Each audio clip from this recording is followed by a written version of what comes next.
لله الحمد لله رب العالمين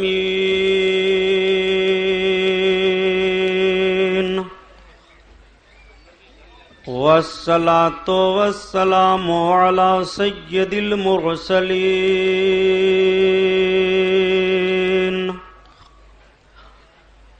وعلى آله الطاهرين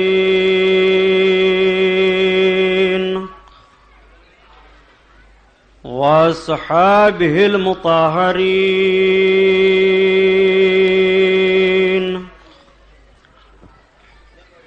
وابنه الغوث العظم الجيلاني محي الدين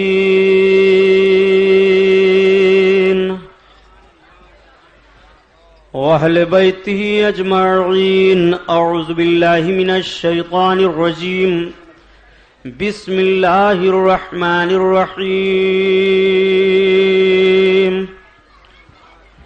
قال الله تعالى في القرآن العظيم والفرقان الحميد: قل لا أسألكم عليه أجرا إلا المودة في القربى.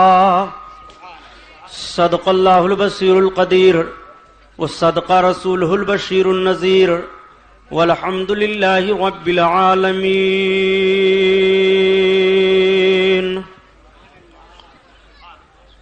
لائق صد احترام علماء اہل سنت، قابل قدر سامعین حضرات، آئیے ہم اور آپ سب سے پہلے اپنے اور ساری کائنات کے مرکز عقیدت حضور رحمت للعالمین، شفیع المذنبین، رسول گرامی وقار، محبوب پروردگار، دونوں عالم کے مالک و مختار حضور محمد الرسول اللہ صلی اللہ تعالی علیہ وسلم کے دربار پرانوار میں درود شریف کا نذرانہ پیش فرمائیں. پڑھیے بلند آواز سے: اللہم صلی علی سیدنا مولانا محمد معدن الجود والکرم وعلی آلہ وبارک وسلم. صلاۃ و سلام علیک یا رسول اللہ صلی اللہ تعالی علیہ وسلم.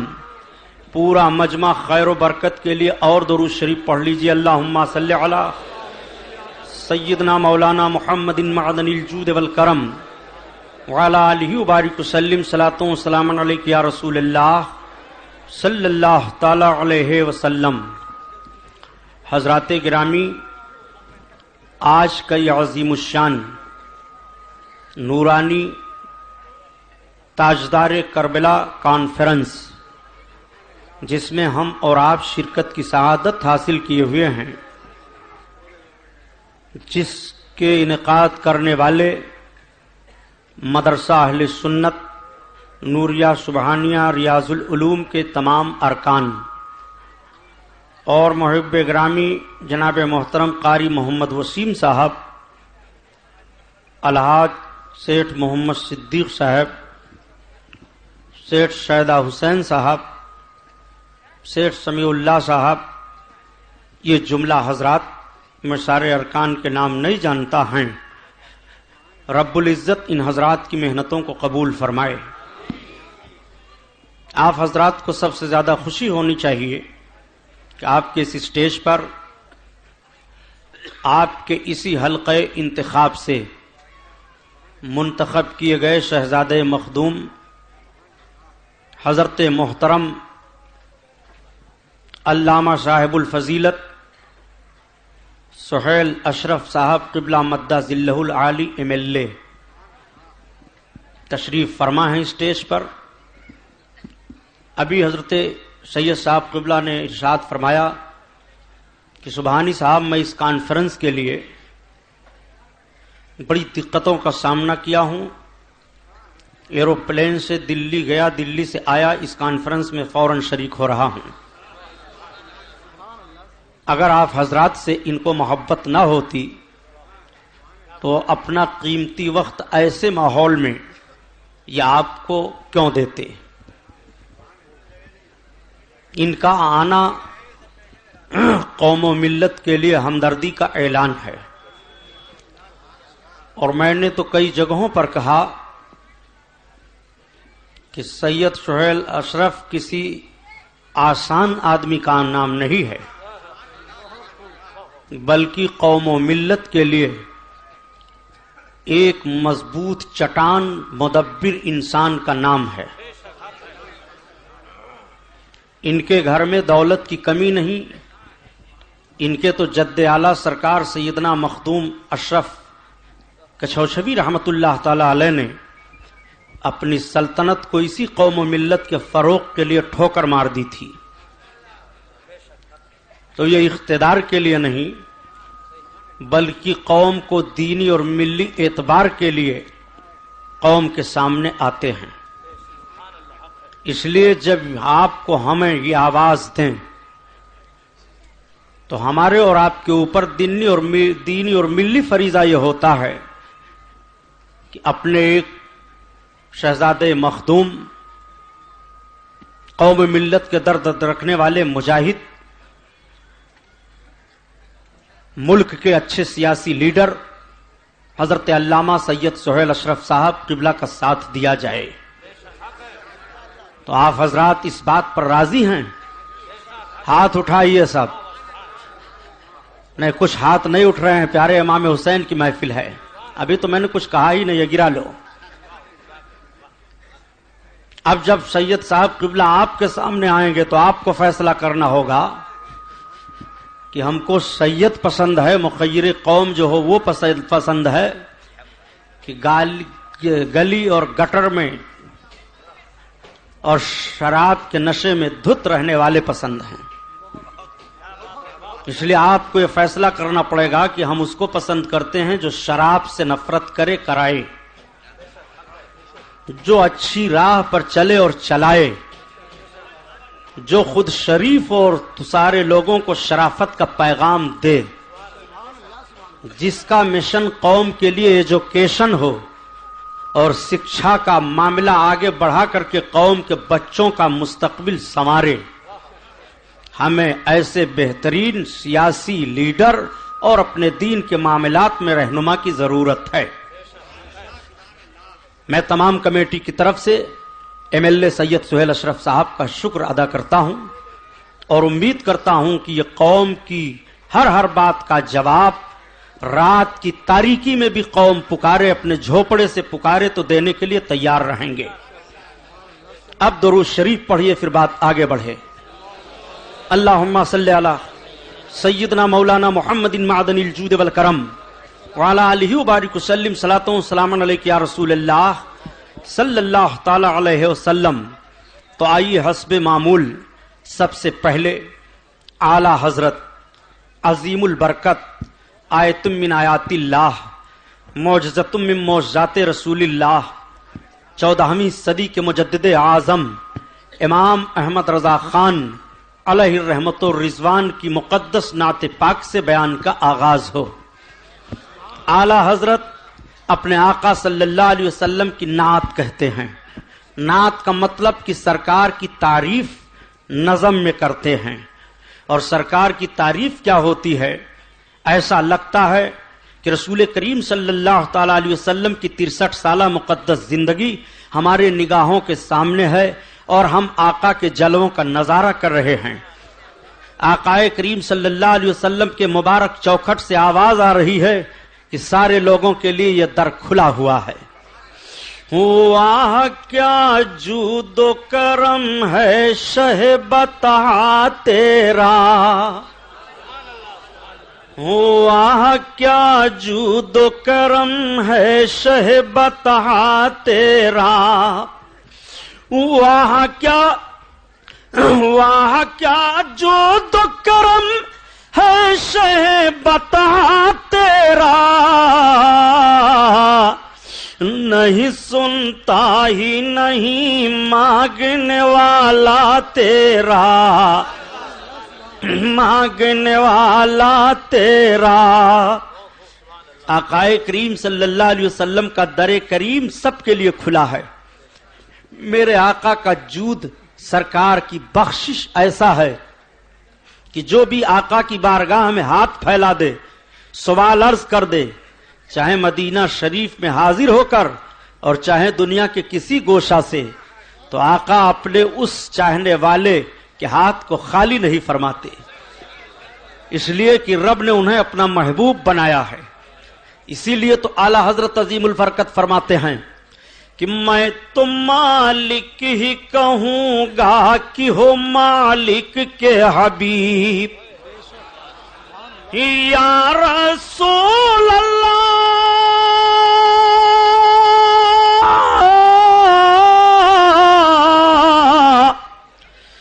میں تو مالک کہوں گا کہ ہو مالک کے حبیب،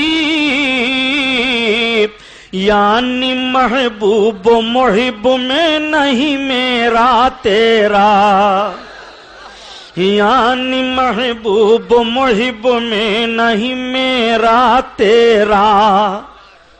تو سارے لوگ سرکار کے کرم سے روزی پا رہے ہیں، سرکار کا عاشق ہو وہ بھی، نبی کونین صلی اللہ علیہ وسلم کے خلاف تلواریں اٹھانے والا ہو وہ بھی، سرکار کے عشق میں رات میں تنہائی میں آنسو بہانے والا ہو وہ بھی، اور بزم انجمن میں نبی کونین کی نعت گنگنانے والا ہو وہ بھی، آقائے کریم صلی اللہ علیہ وسلم کے کرم والے دسترخوان سے سارے لوگ سیراب ہو رہے ہیں، سارے لوگوں کا بھلا ہو رہا ہے، چاہے وہ آسمان والے ہوں، چاہے زمین والے ہوں، چاہے جیسے ہوں، سب سرکار کے خوان کرم ہی سے پرورش پا رہے ہیں۔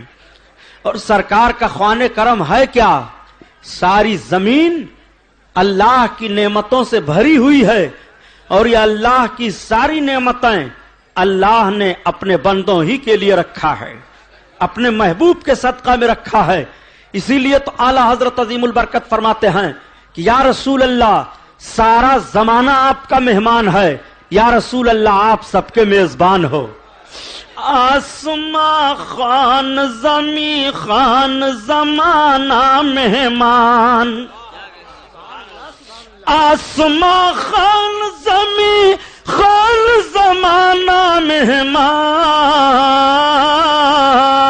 مہمان، اور صاحب خانہ لقب کس کا ہے؟ تیرا تیرا تیرا تیرا۔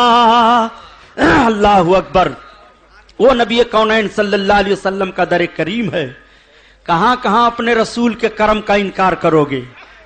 جہاں دیکھو وہی رسول کے کرم کا بادل برس رہا ہے، جہاں دیکھو نبی کونین صلی اللہ علیہ وسلم کے عطا کے دھارے چل رہے ہیں، جہاں دیکھو وہی سرکار کے کرم سے سیراب ہو رہا ہے۔ آقا کا کرم دیکھو گے تو آؤ ذرا دیکھو، آقا کے کرم کا حال یہ ہے کہ ابھی نبوت و رسالت کا اعلان نہیں ہوا، بچپن ہے۔ آقا کریم صلی اللہ علیہ وسلم اپنے چچا کے کفالت میں ہیں بظاہر۔ ابو طالب حضرت علی کے باپ کے پاس مکہ کے لوگ آئے، سردار قریش قحط پڑ گیا، بارش نہیں ہو رہی ہے، سارے لوگ پریشان ہیں۔ اے سردار قریش اب کیا ہوگا؟ بھوک مری کے سب شکار ہیں، کھیتیاں سوکھ رہی ہیں، جانور پیاس سے مرنے لگے ہیں۔ تو اب سردار قریش ابو طالب کا انداز دیکھو، وہ یوں ہی جا کر کے خانہ کعبہ کی دیوار پر اپنا ہاتھ رکھ کر کے دعا مانگ سکتے تھے، غلاف کعبہ وہ پکڑ لیتے، لیکن نہیں، نبی کونین صلی اللہ علیہ وسلم کو ساتھ میں لیا، کعبہ شریف کے دیوار کے قریب بیٹھ گئے، غلاف کعبہ اپنے ہاتھ میں لیا اور عرض کرتے ہیں پروردگار یہ حسین و خوبصورت چہرے والا بچہ ہے، اس کے توسل سے میں تیری بارگاہ میں بارش مانگتا ہوں، بارش عطا فرما دے۔ تب تک بادل کے جھنڈ اٹھے، چھا گئے، بارش ہونے لگی، اور جب بارش ہونے لگی تو سرکار کے چچا حضرت علی کے باپ ابو طالب سرکار کا چہرے کریم دیکھتے ہوئے کہتے ہیں یستسقى الغمام بوجهه شمال الیتامى عصمۃ للارامل۔ اللہ اکبر، اس حسین چہرے والے سے بارش مانگی جاتی ہے، یہ یتیموں کے پناہ دینے والے ہیں اور بیوہ عورتوں کے سہارا ہیں، یہ سب کو امن و امان عطا فرمانے والے ہیں۔ تبھی تو اعلی حضرت عظیم البرکت فرماتے ہیں کہ غمزدوں کو رضا مزد دیجے کی ہے، اور بے کسوں کا سہارا ہمارا نبی، ہمارا نبی۔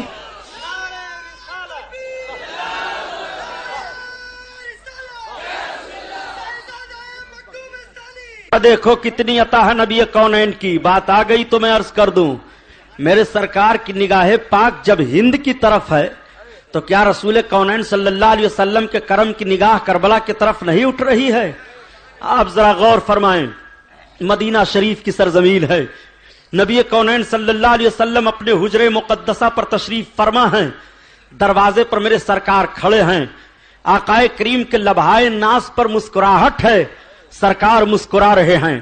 میرے آقا کے مسکرانے کا انداز یہ تھا کہ صحابہ فرماتے ہیں کہ کبھی بھی میرے سرکار ٹھٹھا کر کے نہیں مسکرائے، میرے آقا نے قہقہا نہیں لگایا، بلکہ میرے آقا کو جب انتہائی مسکراہٹ آتی تھی تو سرکار کے لبہائے پاک سے دندان مبارک ظاہر ہوتے تھے اور ایسا لگتا تھا کہ سورج کی شعاعیں پھیل رہی ہیں۔ میرے آقا مسکرا رہے ہیں اور سرکار کے لب پر جب مسکراہٹ آ جائے تو نبی کونین کے لبہائے پاک کا حال کیا ہوگا؟ اعلی حضرت عظیم البرکت اس کی تشریح فرماتے ہیں کہ پتلی پتلی گلے قدس کی پتیاں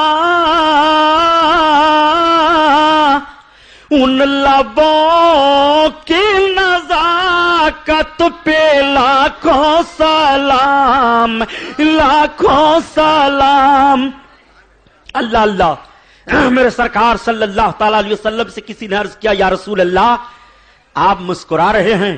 سرکار نے فرمایا ہاں، میں ہند کی طرف دیکھ رہا ہوں، میں ہندوستان کی طرف دیکھ رہا ہوں، ہند سے مجھ کو وفا کی خوشبو آ رہی ہے، ہندوستان سے مجھے وفا کی خوشبو آ رہی ہے، یہ نبی نے فرمایا۔ ڈاکٹر اقبال نے اسی کی ترجمانی کی ہے، میرے عرب کو آئی بوئے وفا جہاں سے، میرا وطن وہی ہے، میرا وطن وہی ہے۔ نبی کونین صلی اللہ علیہ وسلم کی وفا کی خوشبو ہیں کون؟ سرکار سلطان الہند غریب نواز ہیں، سرکار بختیار کاکی ہیں، سرکار نظام الدین محبوب الہی ہیں، سرکار نصیر الدین چراغ دہلی ہیں، سرکار بندہ نواز گیسو دراز ہیں، سرکار مخدوم کچوچھا ہیں، سرکار سیدنا غازی پاک بہرائچی ہیں، بزرگان دین مارہرہ متحرہ شریف ہیں، بزرگان دین دہلی ہیں، بزرگان دین بریلوی ہیں، یہ سرکار سیدنا اعلی حضرت ہیں، یہ مجددین اسلام ہیں۔ وفا کی خوشبو یہی ہے، میرے عرب کو آئی بوئے وفا جہاں سے، میرا وطن وہی ہے، میرا وطن وہی ہے۔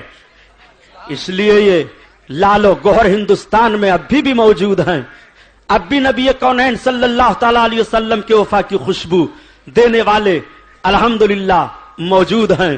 اسی لیے تو کہا کہ کہاں کھولے ہیں گیسو یار نے خوشبو کہاں تک ہے، معطر ہے اسی کوچا سے اپنا صحرا بھی، کہاں کھولے ہیں گیسو یار نے خوشبو کہاں تک ہے۔ سرداد نداد دست در دست یزید، حقہ کی بنائے لا الہ ہست حسین، اور اسلام کے دامن میں اس کے سوا کیا ہے؟ یک ضرب ید اللہ، یک سجد شبیری، انسان کو بیدار تو ہو لینے دو، ہر قوم پکارے گی ہمارے ہیں حسین۔ حضرات آپ آئیے تجزیہ کیجئے اور جائزہ لیجئے کہ شروع سے لے کر کے اب تک اور قیامت تک یہ دستور رہے گا اور یہ انسانوں کا فطری قانون رہے گا کہ کوئی بھی کوئی کام کرتا ہے تو اپنے اس کام کا نتیجہ ڈھونڈتا ہے، اپنے اس کام کے انجام پر غور کرتا ہے۔ آپ تجارت کرتے ہیں، آپ کو امید نفع کی ہوتی ہے، آپ ملازمت کرتے ہیں، آپ کو امید مشاہرے کی ہوتی ہے، تنخواہ کی ہوتی ہے، آپ محنت و مزدوری کرتے ہیں، آپ کو اجرت دی جاتی ہے۔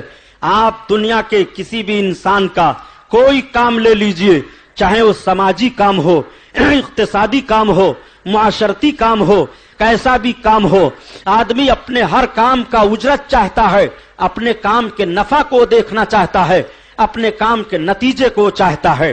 اب آئیے ذرا غور فرمائیے، رب نے کرم فرمایا اپنے بندوں پر اور اپنے آخری محبوب پیغمبر حضور محمد الرسول اللہ صلی اللہ تعالی علیہ وسلم کو جب 40 برس کے بعد اعلان نبوت کا حکم عطا فرمایا، محبوب اپنی نبوت کا اعلان فرما دو۔ آج ایک جملے کی یہ بھی تشریح میں کر دوں، کچھ لوگ جملہ کہہ دیا کرتے ہیں اور کچھ کتابوں میں بھی لکھ دیا کرتے ہیں کہ نبی کونین کو نبوت 40 سال کے بعد ملی ہے.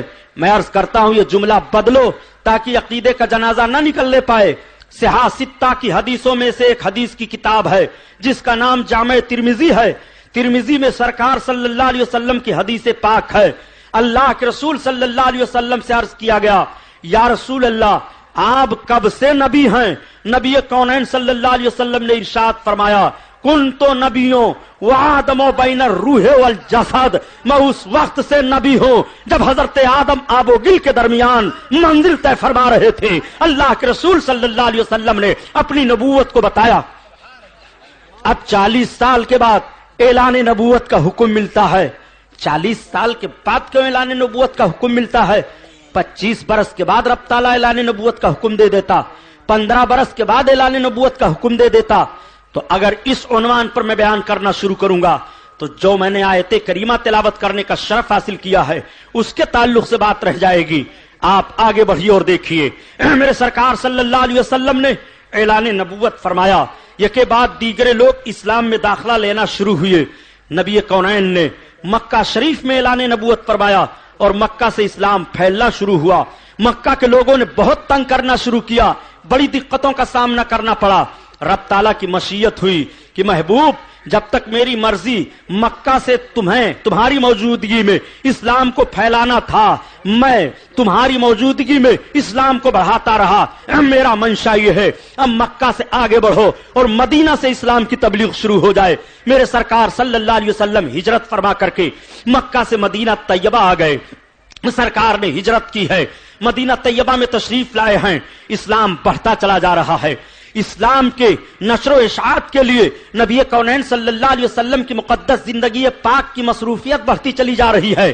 صحابہ نے دیکھا کہ جیسے ہماری زندگی کے لوازمات ہیں، جیسے ہماری زندگی کی ظاہری ضرورتیں ہیں، ایسے میرے آقا کے بھی ظاہری زندگی کے لیے کچھ ضروریات ہیں. تو صحابہ نے آپس میں مشورہ کیا کہ یا رسول اللہ ہم یہ چاہتے ہیں کہ آپ کی بارگاہ میں ہم سارے صحابہ جو آپ خدمت دین کر رہے ہیں، تبلیغ اسلام فرما رہے ہیں اور آپ کو اس سے فرصت نہیں ہے، آپ کے زندگی کے لوازمات ہیں، اس کے لیے ہم سب کچھ آپ کی بارگاہ میں بطور وظیفہ نذرانہ پیش کر دیا کریں جس سے آپ کے زندگی کے ضروریات پورے ہوتے رہیں. آقا کریم صلی اللہ علیہ وسلم کی بارگاہ میں جیسے صحابہ نے یہ نذرانہ پیش کرنے کے لیے اپیل کی، تب تک آقا صلی اللہ علیہ وسلم پر قرآن کی آیت نازل ہو جاتی ہے اور رب تعالیٰ ارشاد فرماتا ہے کہ قُلْ لَا أَسْأَلُكُمْ عَلَيْهِ أَجْرًا، محبوب تم فرما دو میں خدمت دین پر تم سے کوئی اجر نہیں مانگتا ہوں، مجھے خدمت دین پر اجرت نہیں چاہیے، مجھے خدمت دین پر کوئی کچھ نہیں چاہیے.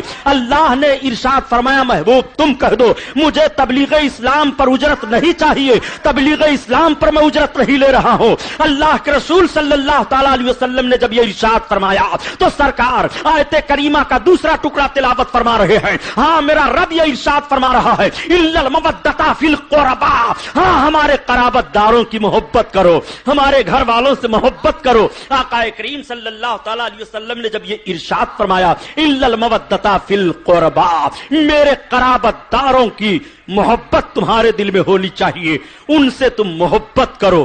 اتنا اعلان ہونا تھا. آؤ ذرا دیکھو صحابہ بیٹھے ہیں.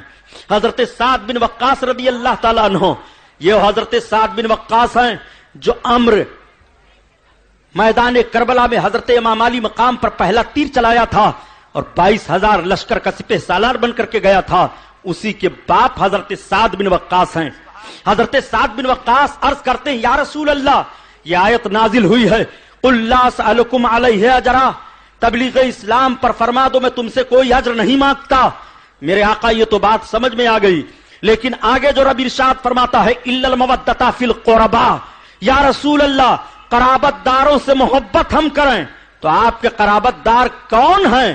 آقا کریم کی بارگاہ میں عرض کرتے ہیں یا رسول اللہ من قرابت کا، آپ کے قرابت دار کون ہیں؟ آقا ارشاد فرماتے ہیں قرابتی الحسن والحسین و فاطمہ و علی. اب آقا کریم نے ارشاد فرمایا میری قرابت حسن ہے، حسین ہے، علی ہیں. حضرت فاطمہ کو فرمایا فاطمہ ہیں.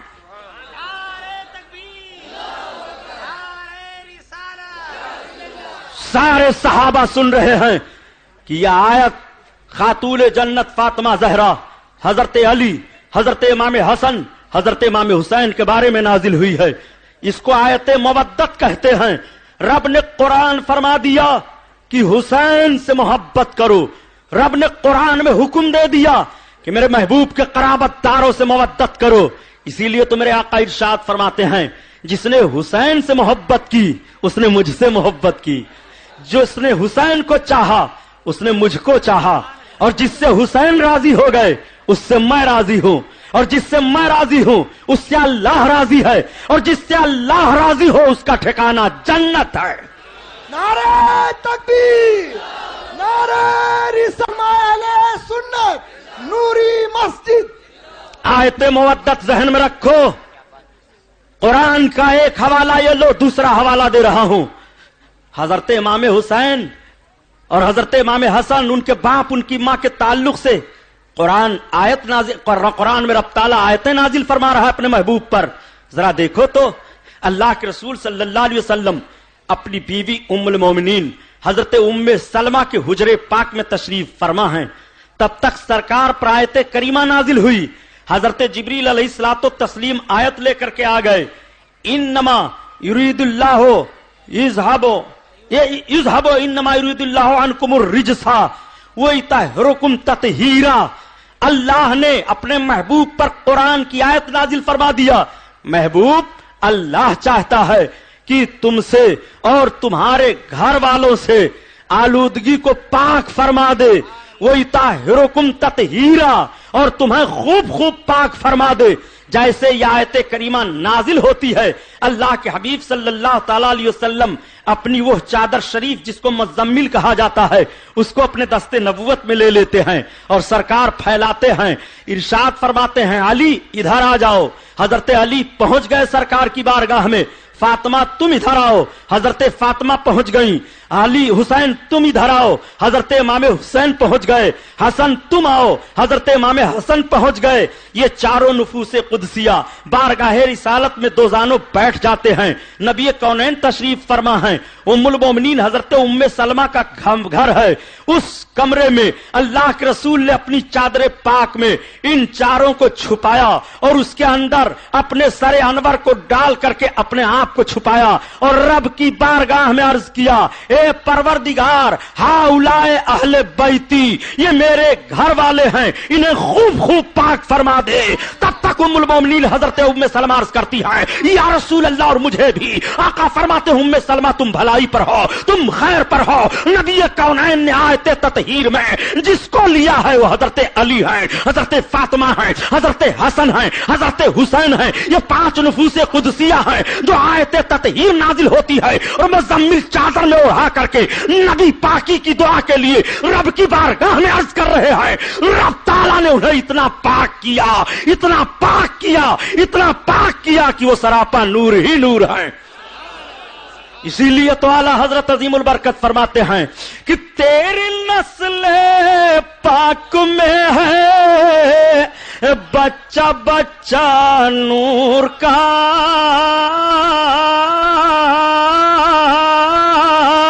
اور تو ہے نور تیرا سب گھرانہ نور کا، تو ہے نور تیرا سب گھرانہ نور کا. اللہ اللہ. آیت تطہیر حضرت علی، حضرت فاطمہ، حضرت امام حسن، حضرت امام حسین کے تعلق سے نازل ہوئی. آیت مودت ان کے لیے ہے، آیت تطہیر ان کے لیے ہے. تیسرا حوالہ قرآن کا لو. کہاں کہاں حضرت امام حسین کو دیکھو گے. ان کی عظمت کا پتہ لگانا معمولی کام ہے. جب ان کے لیے ان کے نانا نے فرما دیا میں حسین سے ہوں، حسین مجھ سے ہیں، تو نہ ان کے نانا کی مثال ہے نہ حضرت امام حسین کی مثال ہے. اللہ اکبر. اسی لیے تو ڈاکٹر اقبال نے کہا، اسلام کے دامن میں اس کے سوا کیا ہے، یک ضرب ید اللہ، یک سجدہ شبیری. اللہ اکبر. اب آؤ دیکھو تیسری آیت کریمہ، وہ آیت مباہلہ ہے. اللہ کے رسول صلی اللہ علیہ وسلم کی بارگاہ میں